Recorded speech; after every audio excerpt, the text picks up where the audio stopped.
Live from New Delhi, you're watching DD India Live, India's voice to the world. I'm Mark Lin. Namaskar. Coming up in the next 30 minutes.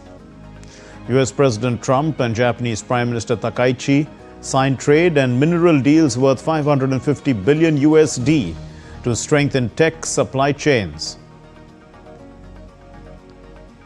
China's Wang Yi signals possible meeting between Xi and Takaichi during a phone call with Japan's Foreign Minister Motegi. President Droupadi Murmu champions global solar unity in a historic International Solar Alliance address at the Bharat Mandapam. And the National Disaster Response Force is on high alert as Cyclone Montha strengthens. 22 teams deployed across close coastal states.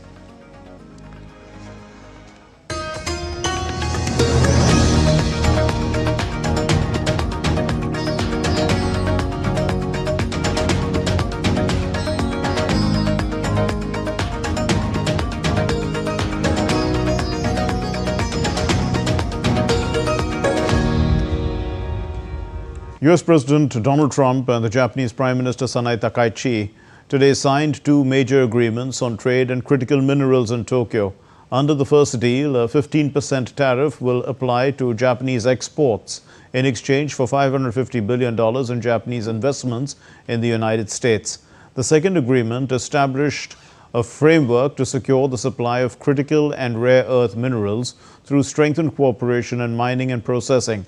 The initiative aims to boost supply chain resilience for materials vital to the production of electronics and advanced technologies.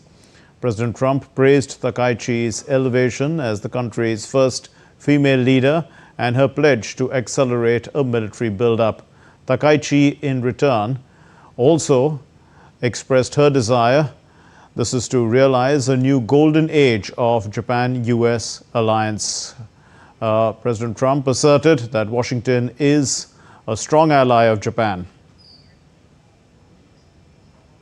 We are an ally at the strongest level, and it's a great honor to be with you, especially so early in what will be, I think, one of the greatest prime ministers.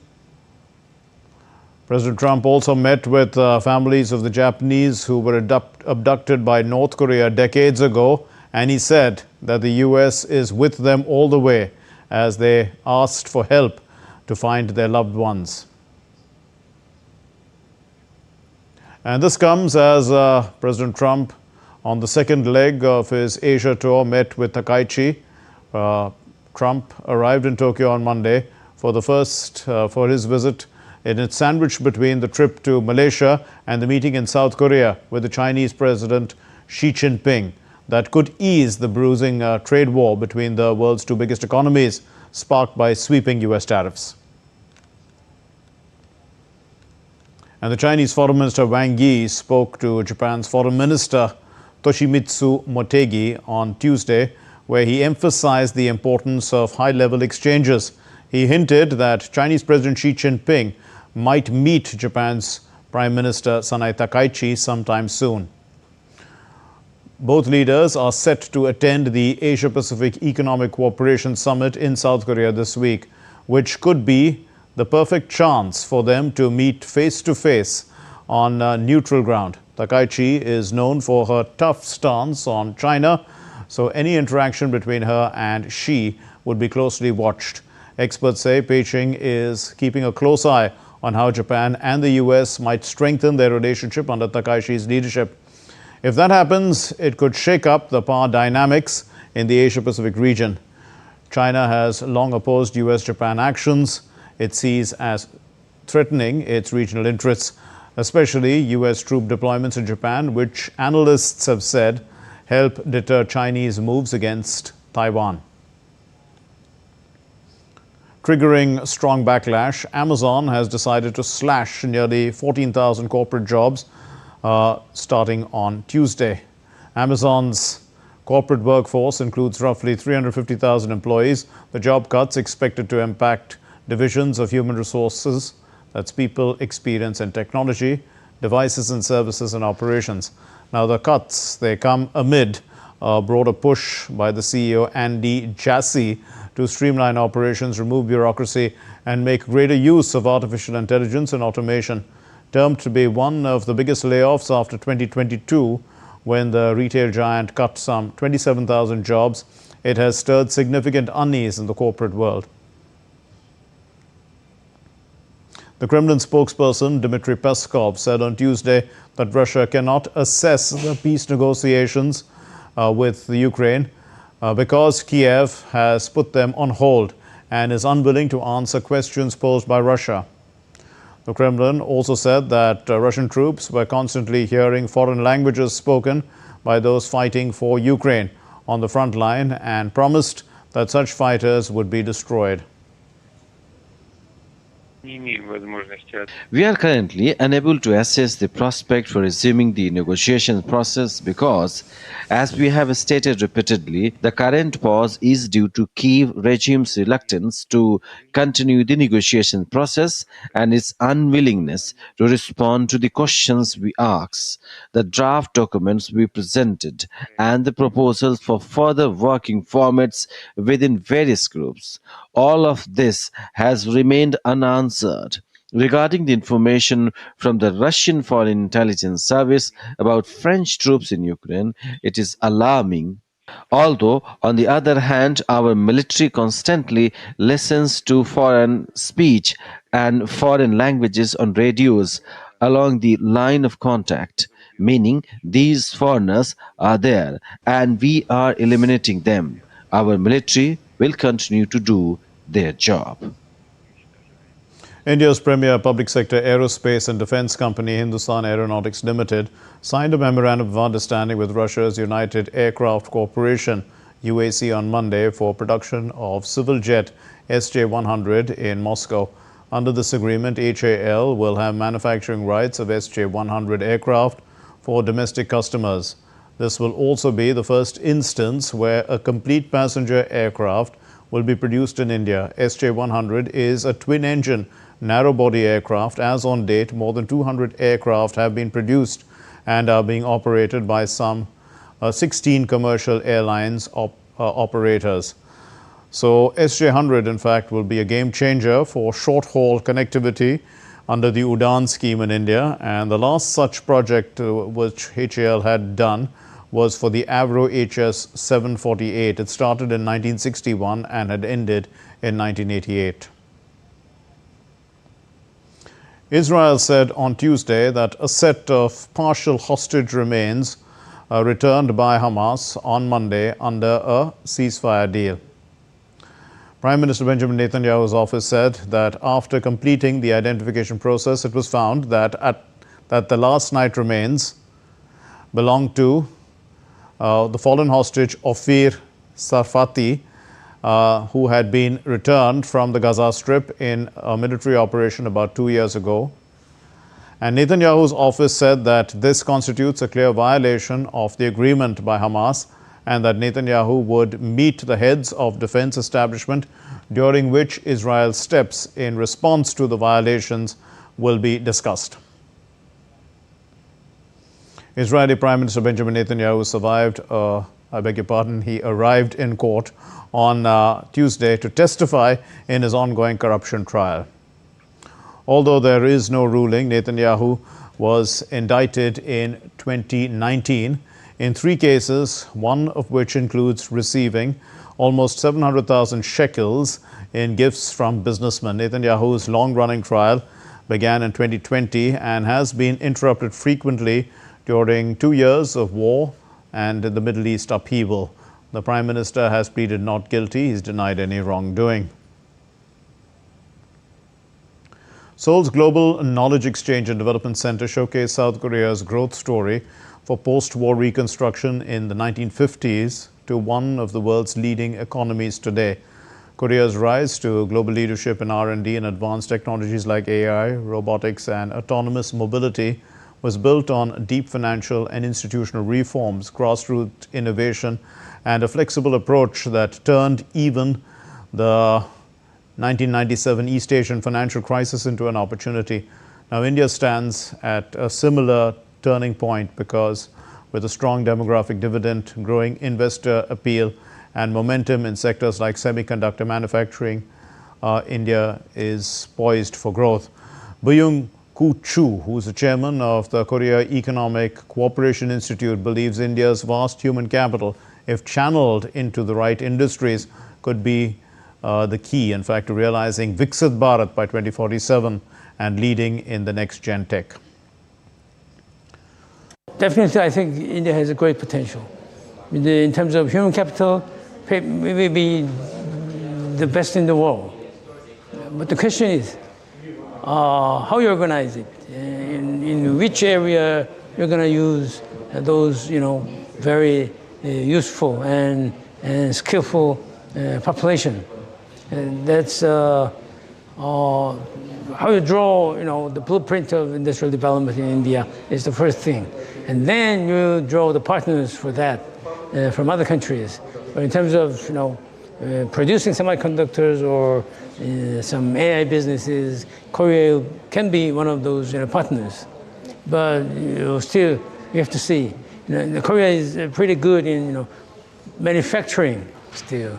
But in terms of AIs or computing and the ideas, India is far ahead of Korea maybe, Well, as global trade relations have become rocky over the past few months, many economies are investing in their independence from certain partners, including the European Union. Lars Holter, who's with DW, now joins me from Berlin. Lars, what is the EU planning? What more can you tell us?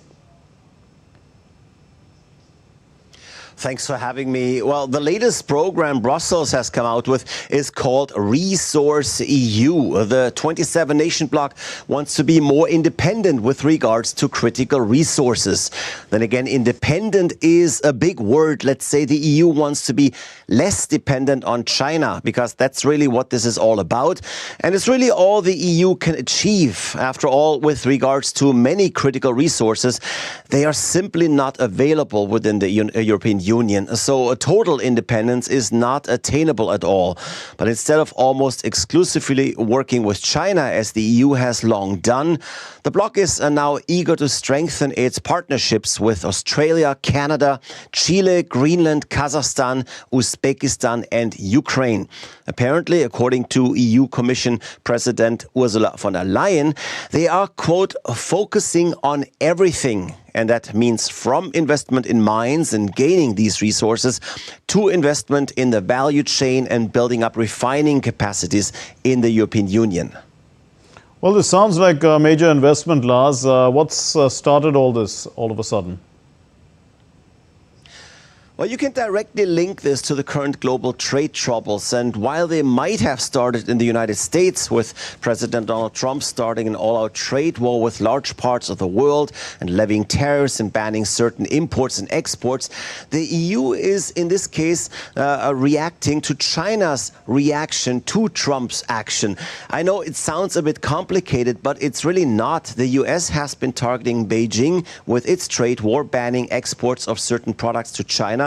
And China has retaliated with, for example, banning the export of rare earth elements, but not only to the United States, but also to the EU. And suddenly both the US and the EU are finding themselves on the receiving end of this battle.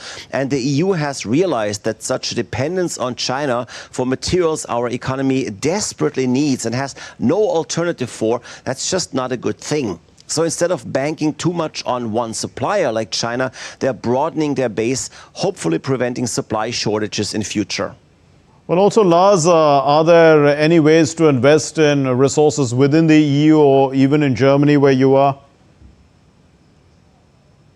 Yes, there are options, although, of course, it depends on the resources. There are no rare earth elements here, or at least no deposits worth mining, because it's expensive and there's just not a lot of it. But looking at what is currently one of the biggest challenges for Germany and the EU, the energy transition, there are other resources like copper, where the industry says that a lot more can be done. I've just heard from the CEO of a major German mining company that they hope to expand and their copper mining in Germany. He says there's vast resources and they can also be exploited. So there are definitely options within the country here or within the European Union for that matter, but not for all we need. And thus it's great to diversify partnerships for now. Lars Holter in Berlin, thanks very much. Now, still to come here on DD India Live. India's smartphone exports soared to $1.8 billion in September 2025. Minister Vaishnav lauds the sector's growth. Union Cabinet approves terms of reference for the 8th Central Pay Commission.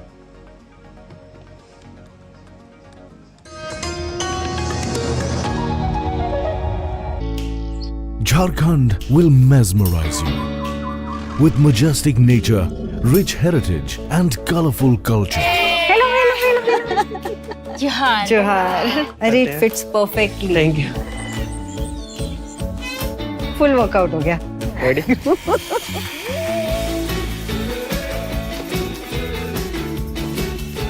Postcards from Jharkhand on National Geographic.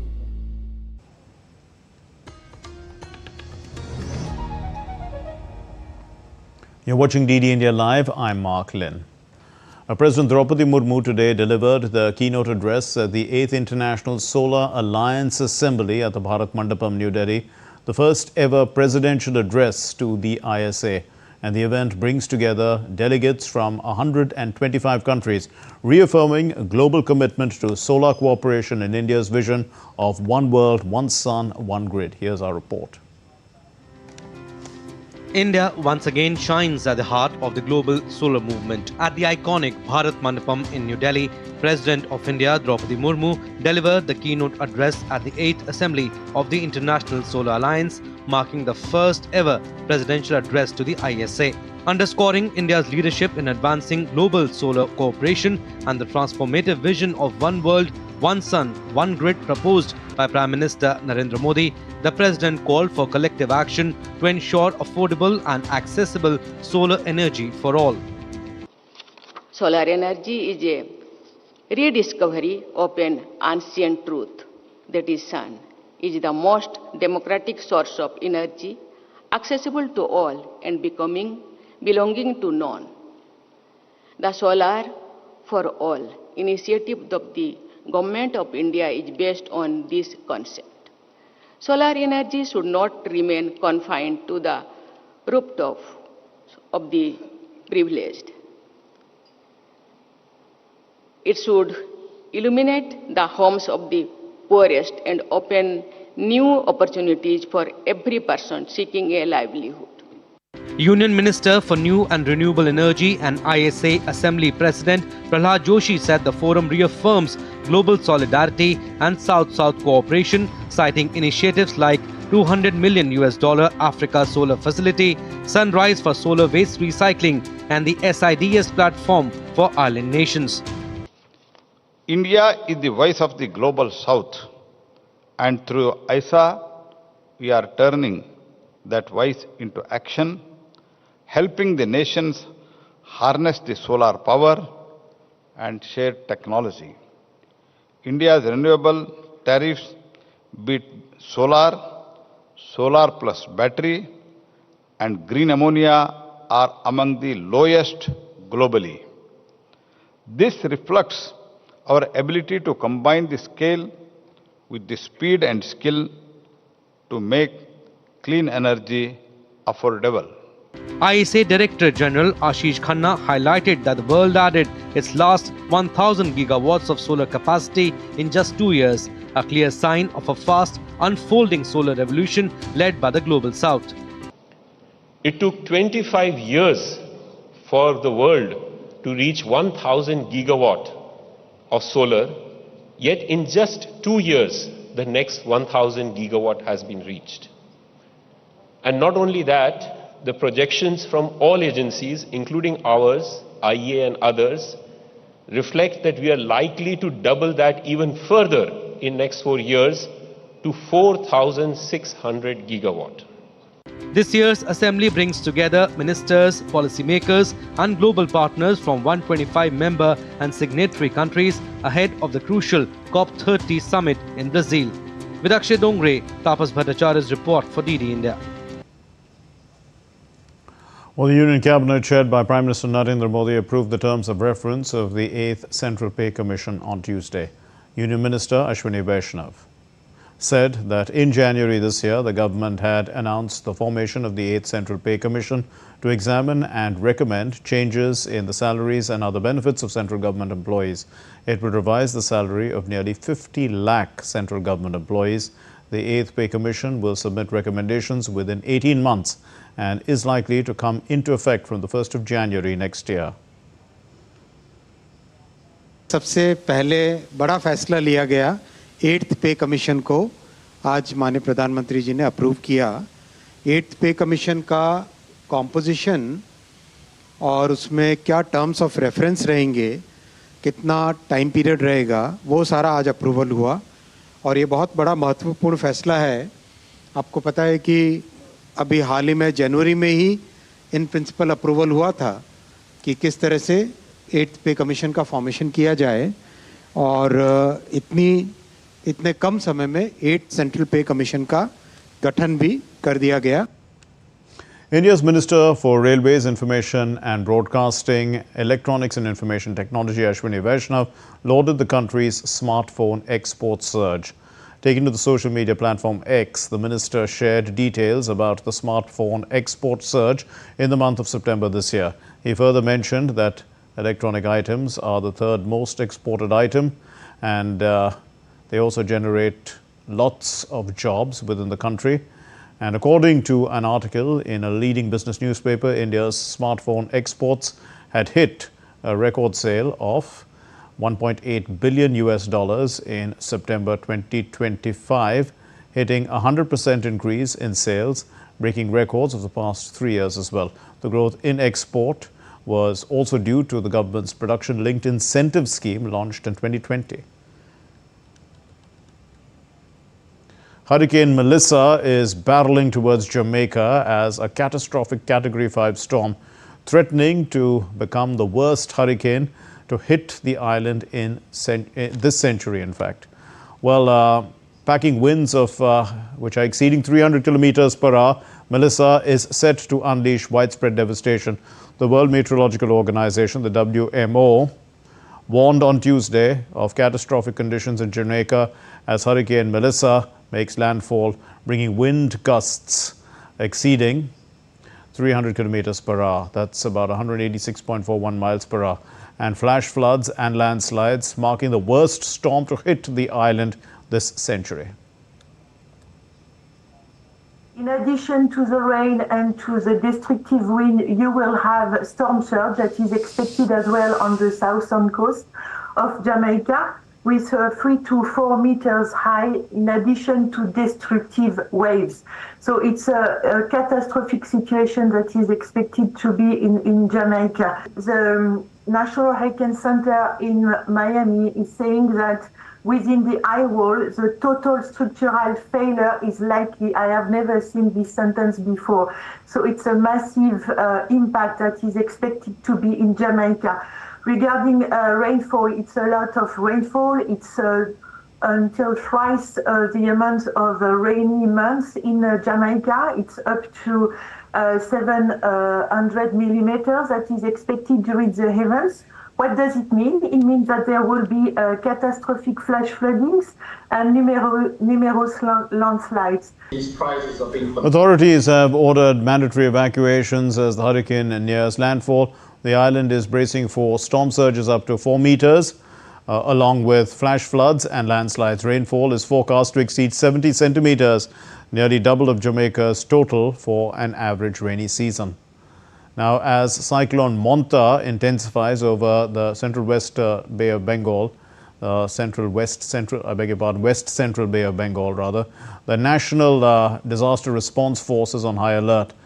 22 NDRF teams have been pre-deployed there in the vulnerable coastal regions. Out of the 22 teams, 10 have been deployed in Andhra Pradesh, 6 in Odisha, 3 in Tamil Nadu, 2 in Chhattisgarh and 1 in Puducherry.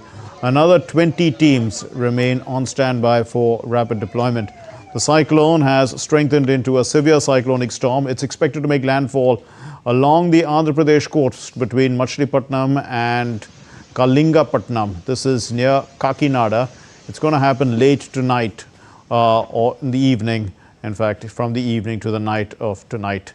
And in Odisha, the Chief Minister, Mohan Charan Maji, he has reviewed the preparedness in a high-level meeting in Bhubaneswar. Several coastal areas, southern Odisha, have reported heavy rainfall already ahead of the cyclone's landfall. Chennai also received showers this morning. The IMD has forecast moderate rain and light thunder showers. Lightning also at a few places in Tamil Nadu during the day.